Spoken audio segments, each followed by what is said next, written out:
Hey, I'm Emily Dean. This is my video for my infographic analysis. My topic is about chocolate, which is my favorite sweet.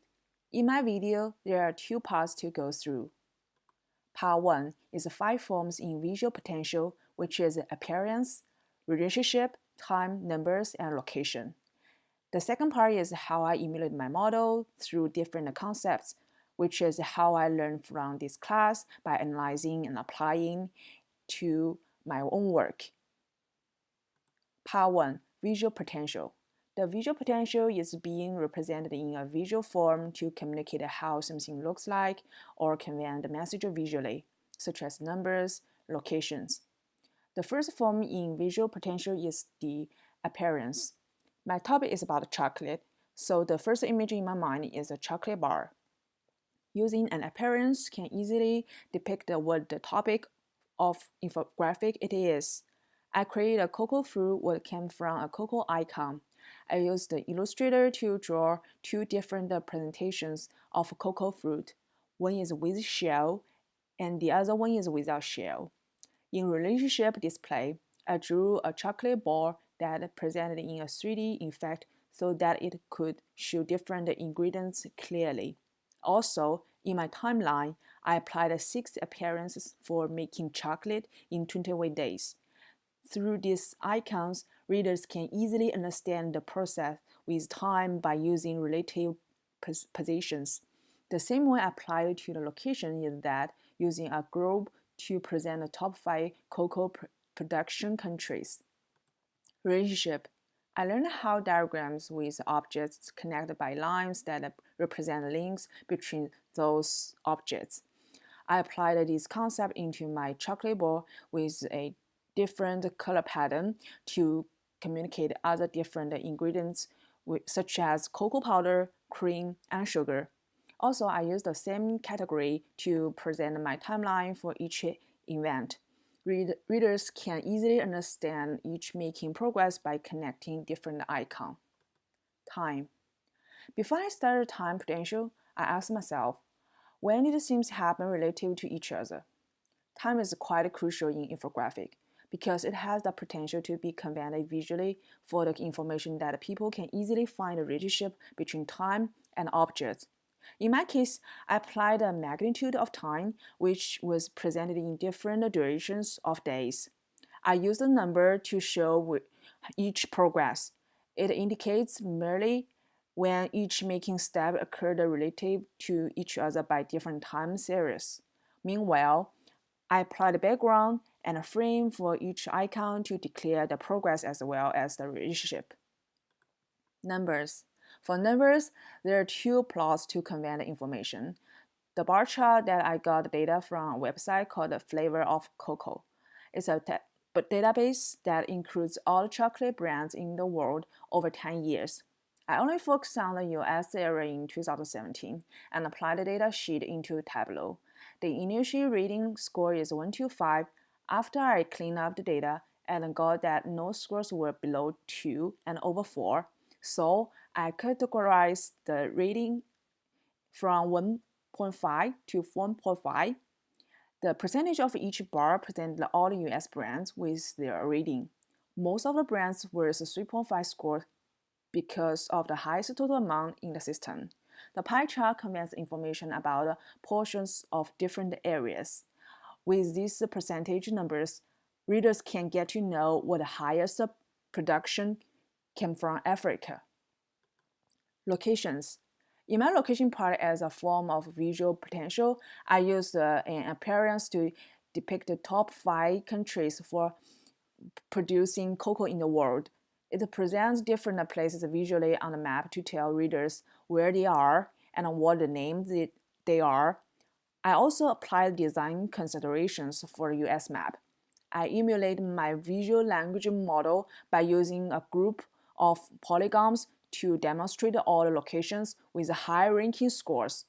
It's a little abstract to see the map of US, but I symmetrized the polygons in 48 pieces to present the main plant in the US and indicated the locations with dots and labels. I also gave a simple note at the bottom. Part 2. Design and application. I chose two pieces of design to emulate and devised to be my own work based on infographic concepts analysis. One is for visual language, topography, and layout model. The other one is my color model. Encoding relationship and numbers. For encoding the relationship of the chocolate, I applied the colors to indicate different layers of the chocolate with 3D effect and labeled different ingredients to present their relationship. And the shape, what I emulated is the ellipse, which is very similar to the baseball in my model. I used a big size for the object in the position where I want to emphasize the hierarchy in my infographic. Also, I used the lines to connect each ingredient that can quickly show the relationship. For the numbers, I found the strategies what my model used are bar chart and a pie chart. So I started encoding by category and position and color.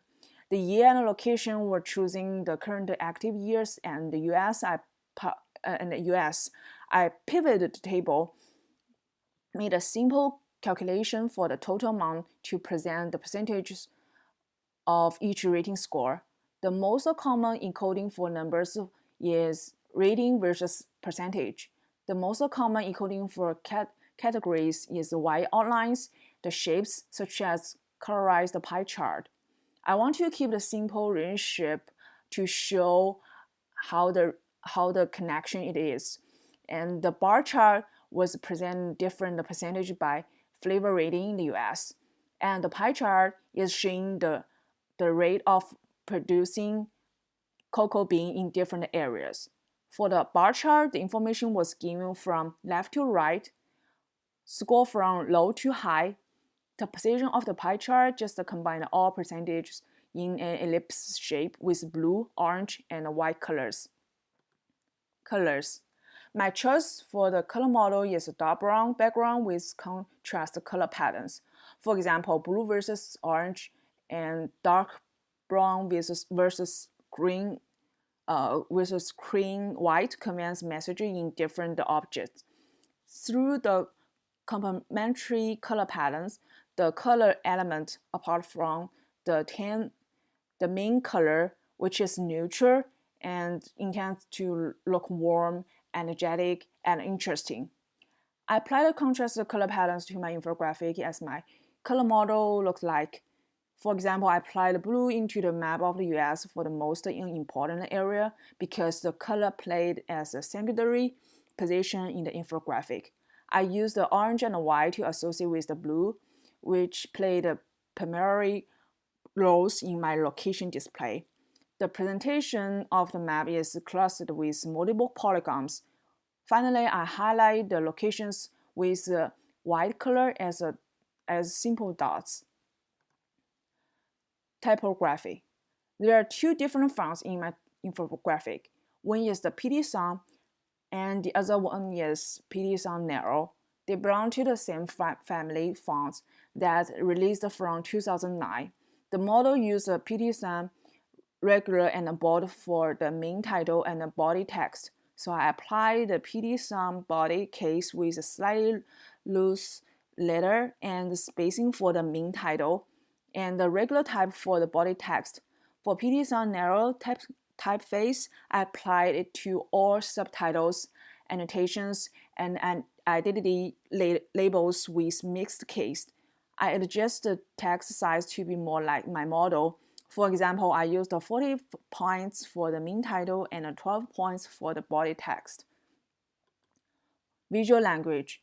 My visual language apply lots of different type of lines by using brushes effect. So I applied the brushes in Illustrator for all line treatments. I sketched some thin, straight, horizontal, or vertical lines to divide all the sections. The type of brush I used are the pencil with thin and thick type, and I randomly applied the curved lines to make labels for the appearance with the cross at the end and a clear transparency for two sides.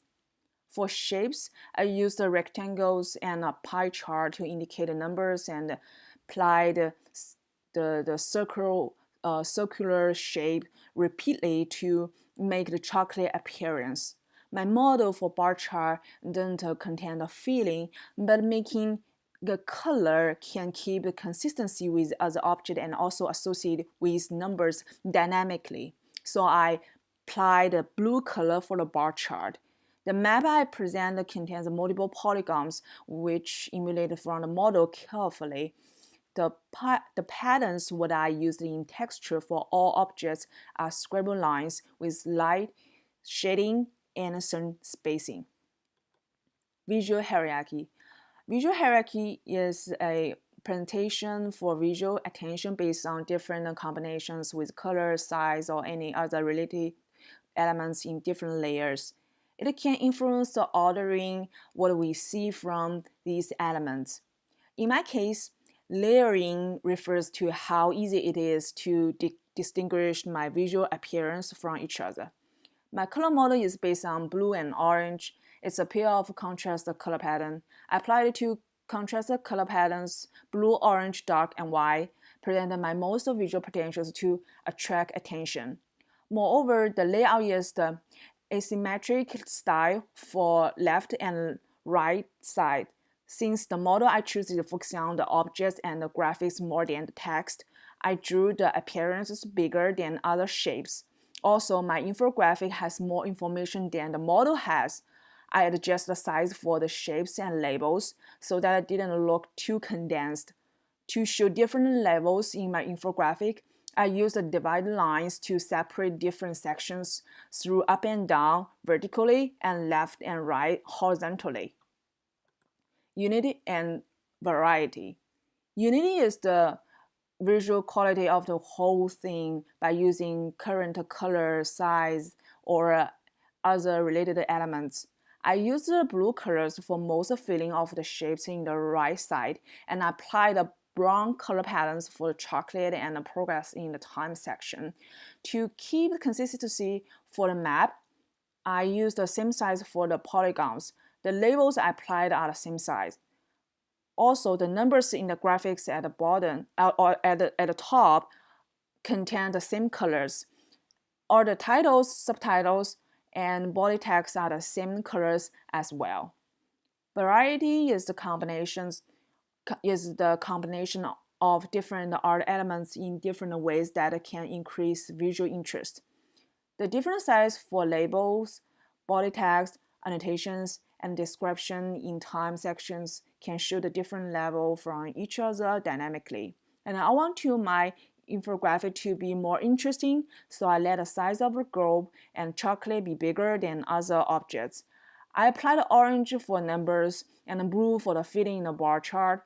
I apply these two colors with white to indicate different portions in pie chart as well. To emulate my visual language model intensely, I use the brush effect with some transparency lines in the background. Layout. I use the same scale and positioning of major elements from my layout model to my infographic. For the size and orientation, I applied a horizontal design before dividing and looking at individual sections separately. The layout has 7 quadrilaterals for each section. There are 3 layers to indicate the information. The first level includes 3 rectangles for the graphic, chart, and the statistics. The second level has 2 trapezoids with the appearances and other related information, including ingredients and locations. Since it's an asymmetric layout, the map of the US overlaps the second level and the third level. The layout is slightly asymmetrical, and the right side contains more portions than the left side. The section seems like 3 columns with 3 rows. Alignment. Alignment is the arrangement of sections in a line or appropriate relative positions. My visual language model is not an easy one to arrange alignment because the layout is asymmetrical, and the labels encompass the objects like a circle. Alignment can serve some functions. The first one is coherence. which create a sense of typical structure that ties elements together. Here, I use the blue lines vertically to present the consistency of those appearances. The second function is grouping. The horizontal blue lines in time section can show the relationship for each progress. I grouped these icons with the description of each datetime. It looks dynamic and tidy. The last one is separation. I applied orange lines to present the separation visually. It's easy to see the different sections by these white divided lines. And that's all my infographic analysis. Thank you for watching.